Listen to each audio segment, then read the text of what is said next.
stunning. As a person, partly, when you have a brain and you're told, we've given you all the emails. Well, they haven't. So why do they keep saying that? They haven't. It's a lie. We gave the emails. And they keep lying to you, and they keep lying to reporters. They say, you've got all the emails. No. They destroyed, what, 35,000? Yeah. They destroyed 35 and they won't turn over a server. And now you know why. Because even the ones that they cherry-picked are very sensitive and dangerous. Yeah, it's getting worse and worse. And joining us now on the Malzberg panel is Ramona R. Kocha, Senior Attorney, Judicial Watch, judicialwatch.org, and Rafi Williams, RNC Deputy Press Secretary, the Press Secretary for Youth and Conservative Media at the RNC. Welcome to both of you. And let me start with you, Ramona. The emails that have been released, you know, the dump on Friday, it gets more and more interesting as we see more and more emails, but less and less on the emails. That's right. Thanks for having me here today.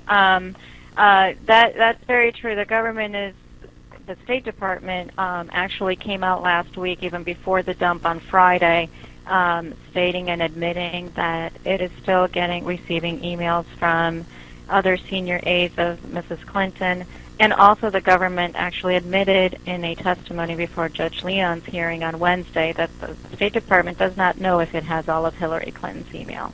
But with respect to the dump we got on Friday, there are more and more redactions that are made on these emails. That's certainly true, and that's certainly the case. And Rafi, doesn't this, politically speaking, doesn't this just, you know, feed into the problems that she's been having, which are evidenced in the polls on honesty and trustworthiness? Oh, yeah, she's in the high 50s when it comes to people not trusting her, which is going to be a continual problem for her campaign. And especially when she pulls stunts like she did on Friday, when she knew the email dump was coming, she then decides to release her tax info. She's completely trying to cover up what's going on in these emails, and by destroying the server, this whole scandal, it just goes on and on and on, and it's finally clicking with people, even Democrats. And that's why I think you're seeing people like Joe Biden take a real look at jumping in the race at this point. Well, Rafi, you know, to the political aspect of it again, John Sununu was on with us earlier, and he said Hillary is scared to death, and that people in the Democratic Party are looking around, and that Joe Biden might be the horse that they choose to back. Well, at this point, it's anyone's guess, because they certainly aren't satisfied with Hillary Clinton. They put all their chips on Hillary Clinton. They went all in on her, and what she's done is shown that she's not great on the stump and that people really can't trust her, whether it's the foreign donations to the Clinton Foundation or whether it's the email scandals that continually bug her and take her down in the polls. Her favorability is at all-time low, her unfavorability is all-time high, and her untrustworthiness ranking all-time high. Now, Ramona, as we shift gears from the Hillary emails to the Lois Lerner affair and what a judge has said to the folks involved in that in the government, first tell us, and then I'll ask Rafi about, you know, the more that the government gets reprimanded by justices or judges overseeing these cases, the worse I think it will fare for Hillary and people in the government or have served in this Obama administration. But what's going on with Lois Lerner, and what has the judge recently told the people in charge of you know, getting the information out that's supposed to get out there? Sure. So we were in court. Judicial Watch was in court on Wednesday also of last week in our case against the IRS.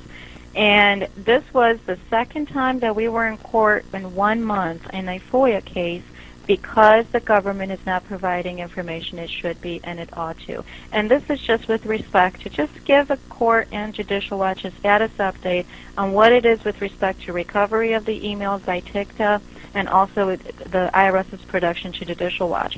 So we got to go back to July 1st, the first hearing we had in July in front of Judge Sullivan. And this is the same judge who last summer ordered the IRS to provide sworn declarations about its efforts to recover the emails. So on July 1st, the judge said, you know, plaintiff and the public has a right to know and to see these emails. I'm going to order the IRS to produce the emails that have been recovered on a weekly basis as well as... But the bottom line, though, is, Ramona, I think that the judge said he's going to start holding people, including the commissioner of the IRS, in contempt, right, if they don't comply. Right. That's exactly right, because lo and behold, it come to July 29th, and that's only because we had to file something with the court to let the court know, hold on a second, we have a court order, but the IRS is not complying. We only received 2 productions at that point, no status reports, and Judge Sullivan basically told the DOJ attorneys that they're lucky to be returning to their office on Wednesday. You know, Rafi, if in fact, let's say the judge goes ahead and holds them in contempt, or even if he doesn't, what he has said so far should be big news out there. The media it yawns at it at best. But if, you know, when push comes to shove, as I alluded to earlier, doesn't this all build the case against Hillary, even though she's not related to these emails from the IRS? She has her own email problem, and it all relates to a very, shall we say, to be kind, secretive Obama administration, which she was a part of. And so is Biden, by the way. Well, transparency's never been her strong suit. I think we've seen that from when her husband was in office to her time as Senate to the Clinton Foundation. She's not being very transparent, and this IRS stuff runs parallel tracks to her email scandals, and it shows you that she should be being punished for her email scandals and for having classified documents on her emails and denying that she did, even though we saw the the IG said that out of 40 emails, 5 had classified information. They only picked 40 out of the 30,000 he's presented, and she had 60,000 on that server to begin with. It's incredible. Half of which she deleted. It is. All right, Ramona and Rafi, to be continued. Thank you both very much. I appreciate it. Up next, folks, former U.S. House Majority Leader Tom DeLay. But first, Donald Trump continues to lead the polls and rise in some of them. Could he win the nomination? Does he have your vote? Please vote for your favorite candidate in the Newsmax poll. Go to newsmaxpolls.com, newsmaxpolls.com, to cast your vote. We're coming back.